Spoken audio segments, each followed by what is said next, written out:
Shalom saudara dan saudari dalam Kristus. Bertemu lagi kita dalam program Rhapsody of Reality TNI Malaysia. Pada hari ini saya akan berkongsi mesej dari Pastor Chris yang bertajuk Lihatlah dengan firman dan bercakaplah dengan sewajarnya.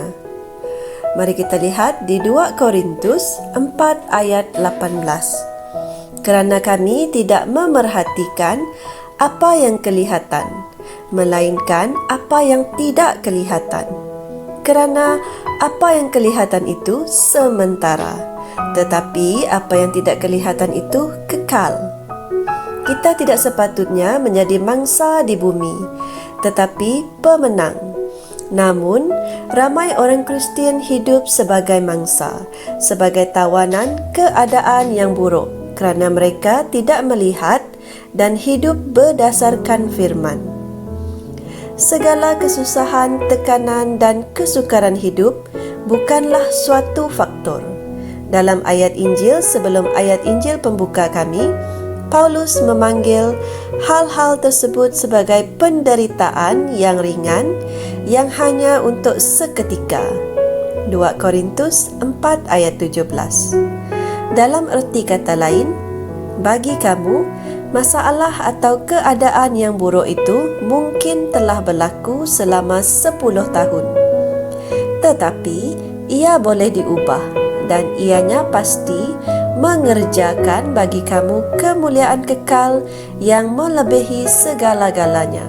Bagaimana? Jawapannya adalah apa yang kita sudah baca dalam ayat Injil pembuka. Berhentilah melihat situasi fizikal kamu sekarang. Lihatlah apa yang tidak kelihatan. Apabila kamu melihat sesuatu yang tidak kelihatan, pengalaman yang buruk itu akan berakhir. Lihatlah Tuhan melakukan perkara-perkara besar dalam hidupmu dan melalui kehidupanmu tahun ini. Lihatlah diri kamu makmur, sehat, cergas dan kuat. Lihatlah diri kamu berjalan dalam kemenangan dan dalam kemuliaan Tuhan. Lihatlah gambaran itu, terimalah ia dan bercakap dengan sewajarnya. Renungkan cerita Abraham dalam Kejadian 17.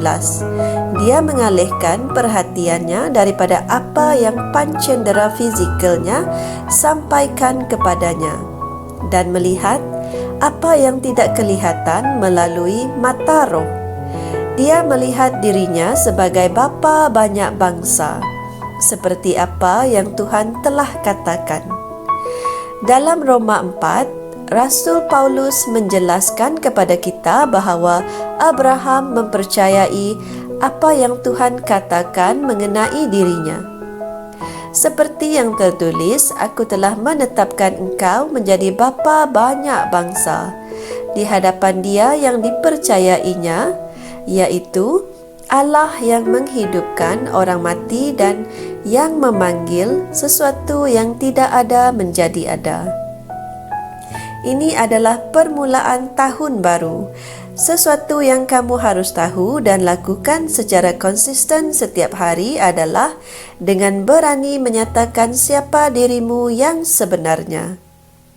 Jangan membicarakan kegagalan. Jangan mengucapkan kekalahan. Hendaklah kamu mempunyai penglihatan yang betul. Lihatlah dari perspektif Tuhan. Renungkan dan nyatakan firman-Nya. Apabila kamu mengesahkan apa yang Tuhan katakan tentang kamu, jiwamu akan disesuaikan untuk bertindak sedemikian. Apa sahaja yang Tuhan telah katakan mengenai kamu, terimalah kenyataan itu. Percayailah ia dan mengesahkannya kepada dirimu secara konsisten. Ibrani 13 ayat 5 hingga 6. Hendaklah kamu mengatur hidupmu menjadi selaras dengan firman Tuhan. Haleluya. Saudara dan saudari, marilah membuat pengakuan bersama dengan saya. Aku melihat diriku membuat kemajuan dengan langkah gergasi. Jalanku seperti jalan orang benar yang semakin bersinar sehingga hari pun terang. Tumpuanku hanya kepada Tuhan dan pada firman-Nya. Kebijaksanaannya membimbing dan mengatur hidupku. Aku melihat dan berjalan dalam kemenangan, kesihatan ilahi, kemakmuran dan sukacita, sekarang dan selalu dalam nama Yesus. Amin. Saudara dan saudari, sebagai renungan tambahan, saudara dan saudari boleh merujuk di 2 Korintus 5 ayat 7 dan Ibrani 12 ayat 2. Sampai berjumpa lagi, Tuhan memberkati. Kami percaya saudara-saudari semua telah diberkati dengan perkongsian firman dari Rhapsody Reality. Bagi sesiapa yang ingin menjadikan Yesus Kristus sebagai Tuhan dalam kehidupanmu, kamu boleh mengucapkan doa ini bersama dengan saya. Ya Tuhan Allah, aku mempercayai Yesus Kristus, Anak Allah yang hidup dengan sepenuh hatiku. Aku percaya Dia telah mati untukku, dan Allah telah membangkitkan Dia dari kematian. Aku percaya Dia hidup hari ini. Aku mengaku dengan mulutku bahwa Yesus Kristus adalah Tuhan dalam hidupku mulai dari hari ini. Melalui Dia dan di dalam nama-Nya, aku mempunyai kehidupan yang kekal. Aku telah dilahirkan semula. Terima kasih Allah kerana menyelamatkan jiwaku. Aku sekarang adalah anak Allah. Haleluya. Tahniah, sekarang kamu telah menjadi anak Allah. Untuk apa-apa sebarang pertanyaan atau untuk mendapatkan lebih banyak maklumat mengenai bagaimana untuk bertumbuh sebagai seorang Kristian, anda semua boleh hantar mesej di akaun Facebook kami atau email kami di tni.msia@gmail.com.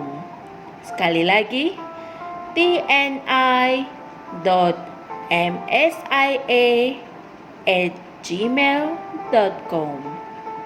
Tuhan berkati Anda semua.